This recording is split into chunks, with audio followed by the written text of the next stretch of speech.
खरीप हंगामातील पीक विमा योजनेची रक्कम 3 दिवसात जमा होणार आहे। राज्य सरकारकडून 1927 कोटी रुपये मंजूर करण्यात आले। सोलापूर, नाशिक, जळगाव, अहमदनगर, सातारा आणि चंद्रपूर जिल्ह्यातील शेतकऱ्यांना पीक विम्याचे पैसे मिळणार। राज्यातील शेतकऱ्यांसाठी आजच्या दिवसभराच्या महत्त्वाच्या झटपट आणि ठळक बातम्या। कृषी फीडरवर नियमित 8 तास विजेचं संकट, कृषी फीडर प्रभावित, अघोषित भरनियमाने शेतकरी त्रस्त। 57,000 शेतकऱ्यांना केली रब्बीत पीक पाहणी, तांत्रिक अडचणीमुळे समस्या, नुकसान भरपाईपासून शेतकरी वंचित राहण्याची वेळ, तालुकानीय ई पीक पाहणी केलेले शेतकरी।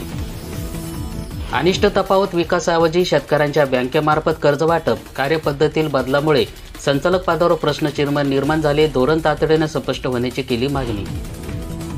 पाणलोट क्षेत्रामध्ये अडकले भडगाव सिंचन, विहिरीसाठी सुरू धावाधाव, गेल्या 6 वर्षापासून प्रशासनाकडे मागणी, शेतकरी मोठा कोटीला, मागणीकडे कोणी लक्ष देईना। तब्बल 72,000 शेतकरी कृषी योजनेच्या लाभापासून वंचित, फार्मर आयडीसाठी उरले अवधी 5 दिवस, 1,02,719 शेतकऱ्यांना केली नोंदणी, 1,75,389 शेतकऱ्यांचे खाते उघडले। चोर कृषी योजनेमध्ये अडथळे आणाल तर पक्षभेद न करता कारवाई होणारच, जिल्हास्तरीय टास्क फोर्स विकास कामांना बोडसवणाऱ्यांना अडचणी सोडवणार। एकीकडे उन्हाचा तडाखा तर दुसरीकडे मजुराचा तुटवडा, कांदा वाढवण्यासाठी शेतकरी वर्गास करावी लागत आहे कसरत। पीएम आवास योजना, केंद्राकडून 10 लाख घरांना मान्यता मिळणार, फडणवीसांची मोठी घोषणा। पीएम किसानच्या योजनेचा 20वा हप्ता याच दिवशी येणार, शेतकऱ्यांना मिळणार मोठा दिलासा, पीएम किसान, नमो शेतकरी 20वा हप्ता जाहीर होणार। जिल्ह्यामध्ये केवळ 17% पीक कर्जाचं वाटप, नेत्यांचा विरोधाभासी व्यक्तामुळे कर्जमाफी संभ्रम। अकोलामधील राजकीय नेत्यांच्या विरोधाभिव्यक्तामुळे शेतकरी कर्जमाफीच्या संभ्रमामध्ये अडकलेले आहेत। एप्रिल महिन्याच्या शेवटच्या आठवड्याभरामध्ये जिल्ह्यातील 19,757 शेतकऱ्यांना केवळ 17.43% पीक कर्जाचं वाटप करण्यात आले आहे। विधानसभा निवडणुकीच्या प्रचारावेळी महायुती सरकारने नेत्यांनी कर्जमाफी देण्याची घोषणा केलेली होती, तसेच भारतीय जनता पक्षाच्या जाहीरनाम्यामध्ये कर्जमाफी देणार असल्याचं जाहीर करण्यात आले होते। सरकार स्थापन झाल्यानंतर विरोधी पक्षातील नेत्यांना वतीने कर्जमाफी देण्याची मागणी करण्यात आली, त्यावर उपमुख्यमंत्री अजित पवार यांनी हंगामी 2 वर्ष कर्जमाफी होणार नसल्याचं स्पष्ट केले।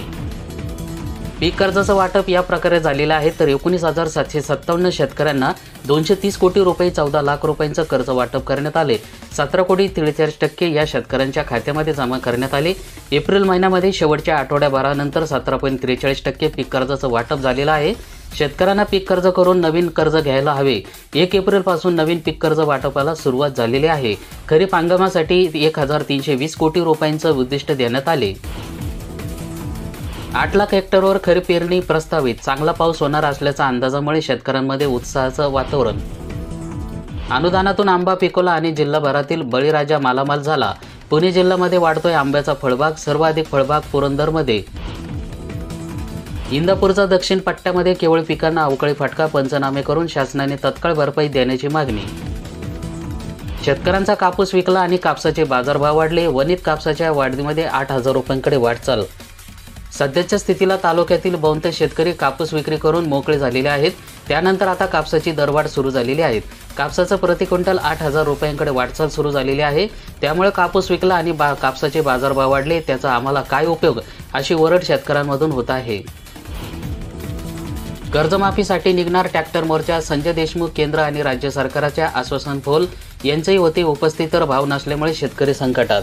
यवतमाळमधील लोकसभा आणि विधानसभा निवडणुकीच्या दरम्यान सत्ताधारी पक्षाने शेतकऱ्यांना संपूर्ण कर्जमाफीचे आश्वासन दिलेले आहे, आता त्यांना शब्द फिरवला जात आहेत। शेतकरी शेतीमाल बाजारभाव न मिळाल्यामुळे आर्थिक संकटात सापडला आहे, तर शेतकऱ्यांकडे पीक कर्ज भरण्यासाठी पैसा नाही, सरकारने दिलेला शब्द पाळावा याची आठवण करून देण्यासाठी शिवसेना उद्धवसाहेब बाळासाहेब ठाकरे पक्षाच्या वतीने 9 मे रोजी ट्रॅक्टर मोर्चा यवतमाळ काढला जाणार आहे, असे खासदार संजय देशमुख यांनी शनिवारी पत्रपरिषदेमध्ये सांगितले। सिंचन विहिरीचे काम पूर्ण तरी अनुदान रखडले, विहीर झाली पण पैसा नाही, 1 वर्ष उलटलं तरी निधीचा प्रतीक्षा, शेतकरी आक्रमक। शेतकरी सन्मानाच्या लाडक्या बहिणींना 500 रुपये मिळणार, लाडकी बहीण योजना, शासकीय योजनेचा दुहेरी लाभ घेणाऱ्या महिलांना वगळण्यात जाणार। जिल्ह्यातील नुकसानग्रस्त 78,415 शेतकऱ्यांसाठी 96 कोटी रुपयांचं अनुदान, 69,78 लाख रुपयांचं शेतकऱ्यांच्या खात्यामध्ये जमा करण्यात मिळाला दिलासा। वाशिममधील सन 2024 मध्ये जिल्ह्यात नैसर्गिक आपत्तीमुळे झालेल्या शेती पिकांच्या नुकसानीची भरपाई म्हणून 78,415 शेतकऱ्यांना 96,05,76,000 रुपयांचा निधी मंजूर झालेला आहे, तर 26 एप्रिल अखेर त्यापैकी एकूण 70,78,83,000 रुपयांची रक्कम पात्र शेतकऱ्यांच्या बँक खात्यात जमा करण्यात असल्याची माहिती प्रशासनाकडून प्राप्त झालेली आहे. कर्ज देण्यास बँकांचा नो, तर यवतमाळ जिल्ह्यातील अनेक शेतकऱ्यांना फार्मर कर्जाची परतफेडच केली नाही. परिणामी थकीत कर्जाचा डोंगर वाढला असून यातून बँकाही अडचणीत आल्याचं यांना यंदा कर्ज वाटपात हात आखडता घेतला आहे.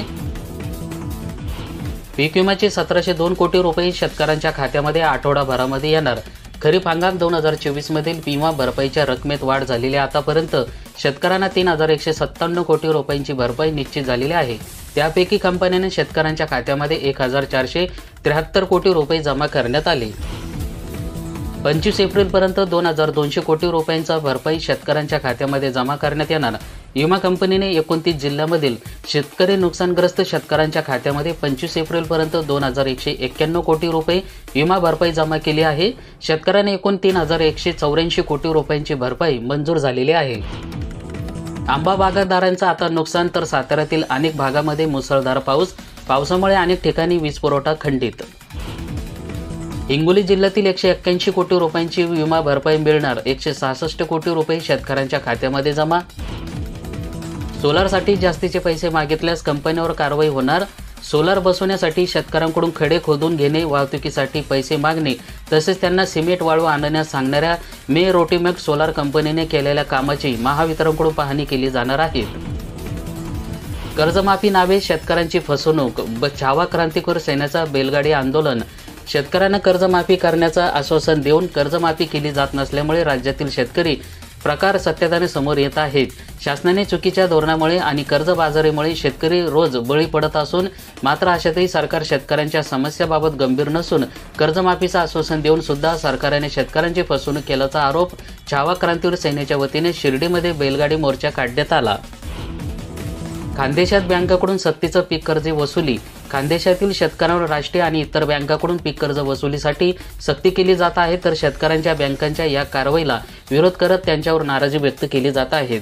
राज्यामध्ये दुष्काळ वगळता अन्य नैसर्गिक आपत्तीमुळे यापुढे प्रत्यक्षात शेतावर जाऊन पंचनाम्याची सॅटेलाईट प्रतिमा. परभणीमध्ये ओश्री योजनेमध्ये 18,000 लाभार्थ्यांना मदत देणार. ज्येष्ठ नागरिकांसाठी राबवण्यात येत असलेल्या मुख्यमंत्री ओश्री योजनेअंतर्गत परभणी जिल्ह्यातील शहरी आणि ग्रामीण भागातील या शेतकऱ्यांना मदत मिळणार.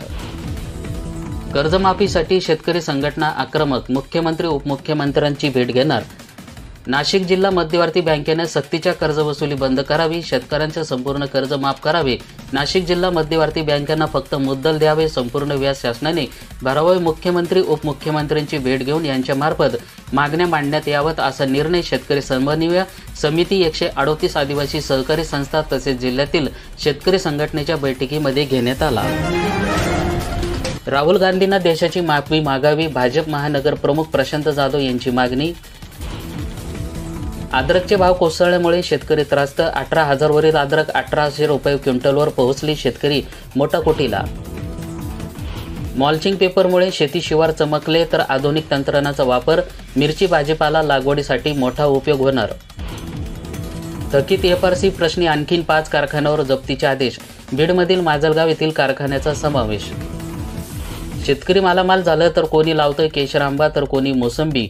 विकासाची दिशा. जिल्ह्यातील शेतकऱ्यांची पारंपरिक शेतीबरोबरच फळबागांनाही पसंती. जिल्ह्याला वादळी वाऱ्यासह अवकाळीनं पावसाने झोडपले. मुसळच्या होंटाळा येथे वीज पडून शेतकऱ्यांचा मृत्यू. खते बियाण्याची कमतरता भासणार नाही याची काळजी घ्या. विजय रहांगडले. खरीप हंगामापूर्वी आढावा बैठकीमध्ये दिल्या सूचना. ढगाळ वातावरणाने वाढवले हळद उत्पादक शेतकऱ्यांची चिंता. वाळवणीसाठी ठेवलेला हळद भिजण्याची शक्यता. दिवसभर प्रखर ऊन आणि रात्री ढगाळ वातावरण. विदेशातून मागणी घटल्याने लाल मिरची दर घसरले. शेतकरी आर्थिक अडचणीत आला, तर प्रति क्विंटल 60,000 वरून 25,000 रुपयावर आले मिरचीचे दर. यंदा 7.5 लाख हेक्टर क्षेत्रावर खरीप हंगामाची पेरणी प्रस्तावित. बोगस बियाणे विक्रीवर कृषी विभागाची आता खरडी नजर. यंदा 3,061 मेट्रिक टन खताची विक्री. जिल्ह्यात यंदा 2 लाख हेक्टरवर खरीपाचं नियोजन. खते बियाणे मागणार. कृषी विभागाचं नियोजन 51,000 क्विंटल बियाणे लागणार असल्याचा अंदाज. शेतकऱ्यांचा कापूस विकला आणि कापसाचे बाजारभाव वाढले. कापसाचे बाजारभाव 8,200 ते 8,500 रुपये प्रति क्विंटलपर्यंत पोहोचले. जिल्ह्यातील नुकसानग्रस्त 78,415 शेतकऱ्यांसाठी 96 कोटी रुपयांचं अनुदान, एकूण 70 कोटी 78 लाख रुपये शेतकऱ्यांच्या खात्यामध्ये जमा. शेतकऱ्यांना मिळाला दिलासा. सोयाबीनचा हमी भाव स्वप्नातच दरवाढीची प्रतीक्षा. दरात चढउतार सुरूच. 5,000 वरून 2,000ची आवक पाहायला मिळाली. कर्जमाफीबाबत अजित पवारांचा यू-टर्न घेतला नाही. खासदार तटकरे. विरोधक अफवा पसरत असल्याचा आरोप. लातूरमधील विधानसभा निवडणुकीच्या दरम्यान महायुतीने शेतकऱ्यांना संपूर्ण कर्जमाफी देण्याचं आश्वासन दिलेलं आहे. त्या आश्वासनापासून उपमुख्यमंत्री अजित पवार यांना यू-टर्न घेतला नसून काही विषय व निर्णय टप्प्याटप्प्याने मार्गी लावावे लागतात. त्यांची निर्णय प्रक्रिया सुरू असल्याची माहिती राष्ट्रवादी काँग्रेसचे प्रदेशाध्यक्ष तथा खासदार सुनील तटकरे यांना शुक्रवारी इथे माहिती दिली.